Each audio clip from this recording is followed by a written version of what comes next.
Well, with the cold weather on the way, HVAC business experts expect to stay pretty busy fixing furnaces and heating systems. You're going to need the heaters next week. KVUE's Jessica Cha spoke to some people in that industry today. And Jessica, HVAC-related jobs are an in-demand field these days.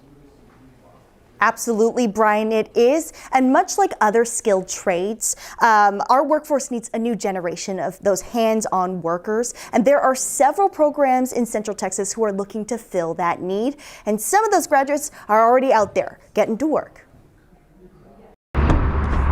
At just the age of 18, Edgar Garcia is a registered air conditioning and refrigeration technician. We tend to do like an install a day or some other repairs, or like for example, here we're adding ducts. Everything he's learned, he was taught in a training he graduated from just 2 months ago. My HVAC program, the Skill Point Alliance program for HVAC, was 5 weeks. From reading textbooks to hands-on experience, Garcia was hired as soon as he graduated, and he's busy for this upcoming cold snap.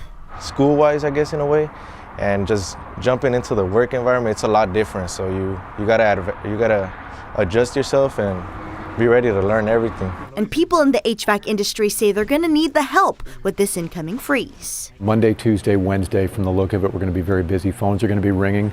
We're gonna be running service calls and trying to get people heat turned back on. Vic Fredland, operations manager at Abacus Austin, says their calls for service are rivaling what they would get in the summertime at peak demand. We're probably running in the neighborhood of 30, 40, 50 calls a day. On the plumbing side, I think it's more going to be reactive as pipes break. Fredland says they're still able to do same-day service now, but come Monday, people may have to wait a day or two. But he says there are things folks can do to be proactive and keep their homes warm. Make sure your heater's working before the cold gets here.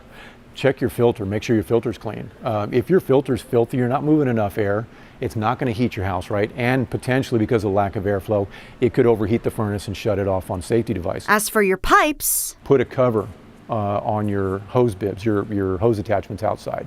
Get yourself a styrofoam cover or the sleeve covers that go on there from a home goods store or HEB or something, and that way you have that. Wrap that pipe, put the sleeve on there. He says if you crack a pipe, make sure you know where to shut the water off. He says you just need to stay proactive, and technicians old and new are gonna stay busy. In Austin, Jessica Cha, KVUE News.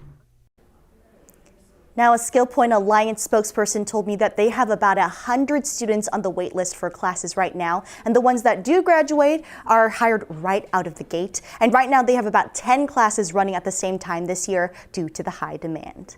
Live in the newsroom, Jessica Cha, KVUE News. They're going to be busy next week. Jessica, thank you.